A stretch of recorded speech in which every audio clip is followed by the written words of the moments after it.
Good morning, everyone. Today, I'd like to talk to you about my study on sense of time while perceiving periodic visual stimuli by peripheral vision. Here is the outline of my presentation. First, I will talk about sense of time and previous studies related to it.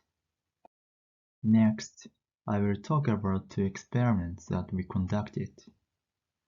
Please look at the figure on the top right.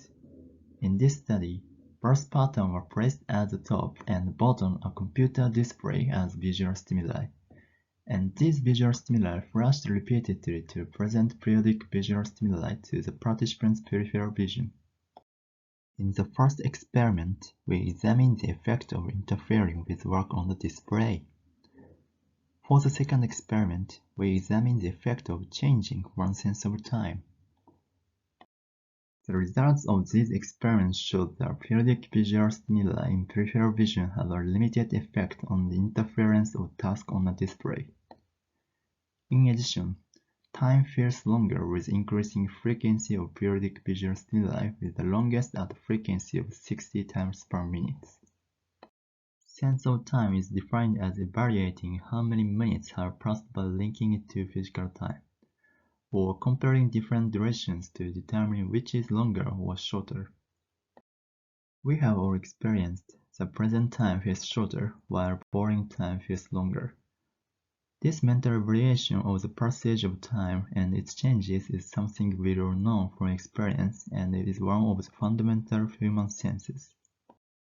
In the field of psychology, several related studies have been carried out in the past. A series of studies conducted by Timer has shown that sense of time is strongly influenced by visual stimuli.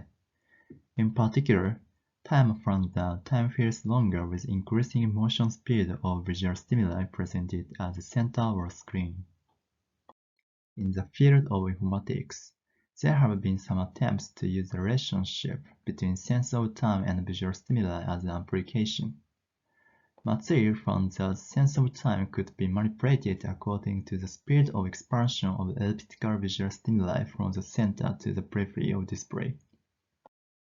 In this study, by presenting the periodic visual stimuli to peripheral vision, we examined two effects of periodic visual stimuli. The purpose of this study is to gain knowledge on how to improve the efficiency of work done on a display by intentionally manipulating sense of time without interfering with the work. In the first experiment, we examined the effect of interfering with work on the display. The experiments were conducted in a quiet environment in each participant's own home. The participants made sure to conduct the experiment in a place where there was no flashing or moving stimuli or objects around them. A Microsoft Surface Pro was used to present the text and visual stimuli. The table shows the specifications of this laptop. The laptop was placed on a desk prepared by each participant. The position and angle of the display and the height of the chair were adjusted so that the distance from the display to the participant's eyes was about 30 centimeters. The figure shown on the top left represents the screen during the experiment.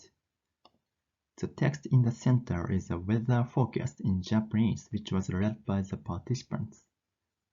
The top and bottom bar patterns flash repeatedly to present periodic visual stimuli to the peripheral vision. Periodic visual stimuli were set at 5 frequencies of 0, 25, 50, 75, and 100 times per minute. The reading speed was measured 3 times for each frequency, and 15 trials were performed with the condition changing in random order. Based on the participants' speed of reading, we examined whether periodic visual stimuli to peripheral vision interfered with the task. The figure shows the average and standard error of reading speed in each condition. This result suggests that there was no significant change in reading speed when 4 different frequencies of periodic visual stimuli were given, compared to the condition of no stimuli. Therefore, periodic visual stimuli to peripheral vision have a limited effect on the task of reading aloud. In the field of cognitive science, Abe showed that the faster the tempo of the background music, the faster the walking speed, which suggests that conscious behavior to maintain a constant tempo is influenced by the tempo of external stimuli. On the other hand, in the case of reading aloud, it is easier to focus on intonation, such as emphasizing line spacing and important words, than on maintaining a steady tempo. Thus, our results suggest that the effect of periodic visual stimuli to peripheral vision is not significant in the case of tempo unconscious behavior. In the second experiment, we examined the effect of changing one's sense of time. The visual stimuli were the same as those used in the first experiment. Periodic visual stimuli were set at 4 frequencies of 0, 30, 60, and 19 times per minute, and the task time was set at 4 different durations, 12, 20, 30, and 42 seconds. A total of 16 trials were conducted with the condition changing in random order. When the task time elapsed, a dialogue was automatically displayed, and the reading task was terminated in the middle. Afterwards, the participants were asked to estimate the elapsed time and to enter it in the dialogue.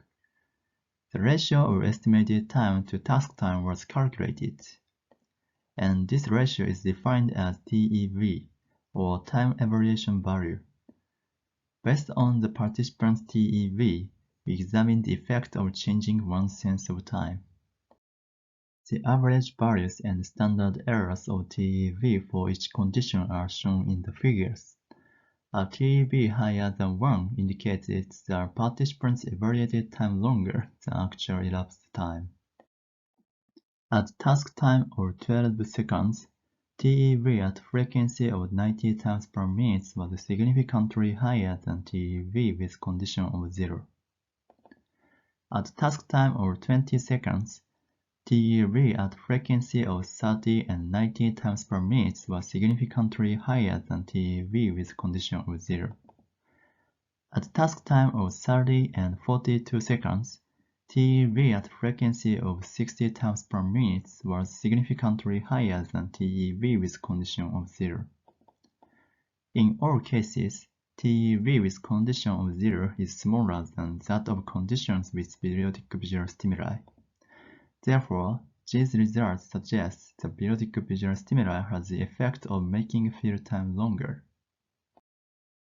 In addition, at task time of 12 seconds, TEV at frequency of 60 and 90 times per minute was significantly higher than TEV at frequency of 30 times per minute.